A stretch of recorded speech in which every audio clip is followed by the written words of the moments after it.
Here's the number one mistake that a lot of coaches and speakers make when they're trying to get traction with their LinkedIn content. You see, most content is all right at best.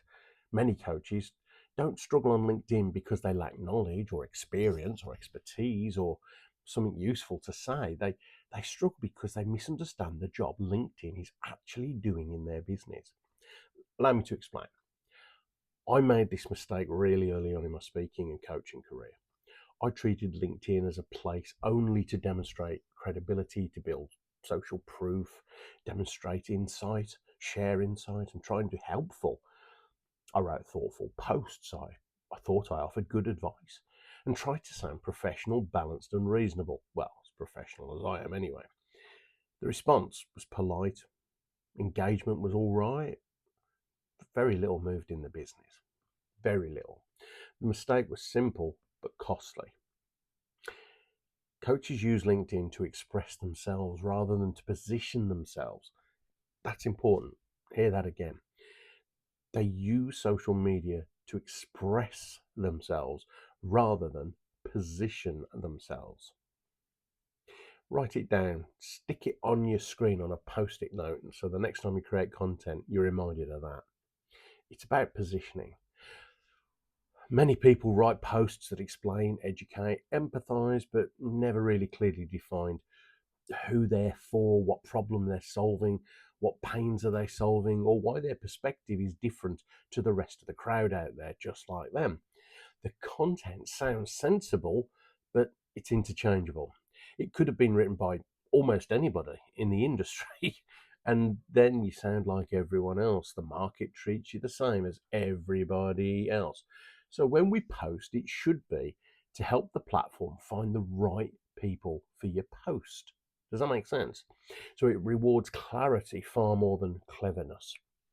Yep, many coaches avoid being clear because clarity requires decisions about the audience.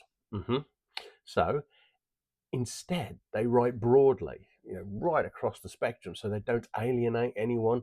They share ideas without actually drawing any conclusions. They're only ever posing questions rather than giving solutions, and they offer value without clear direction. The result is that the content feels safe but too frequently forgettable. Better hooks won't compensate for a vague message. You can have all the great visual effects in the world. You can drop a potato on a table and it turn into fries. Whoopee-doo. Adding more tactics won't help if the reader can't quickly answer a simple question. Why you? Why should they hire you?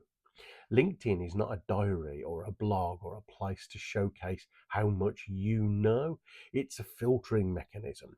Every post either sharpens how the market understands you or it blurs it a little bit deeper. Making sense? So effective coaches use LinkedIn to make some things clear. What problem are you solving? Who do you solve it for? Why do you believe this? And what are you saying that others avoid saying? This doesn't require controversy or a performance. It requires structure, proper research, and time spent creating content.